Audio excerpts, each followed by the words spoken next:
પપ્પા મને તો એવું લાગે છે કે આપણા એરિયામાં 2-3 લોકો સાથે તો મારી મહાભારત જ થઈ જશે.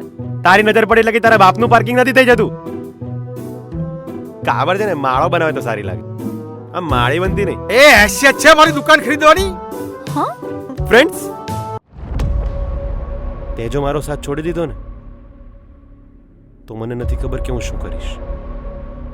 ને તમને મારી વાત પર વિશ્વાસ ના હોય ને તો લો, તમારી લાડકી દીકરીના કારનામાનું એક નાનું ટ્રેલર જોઈ લો.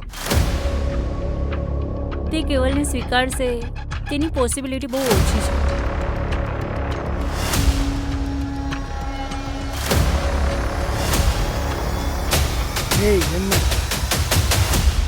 તું કહેવા માંગે છે કે આ લોકો આપણી સાથે ફ્રોડ કરી રહ્યા છે.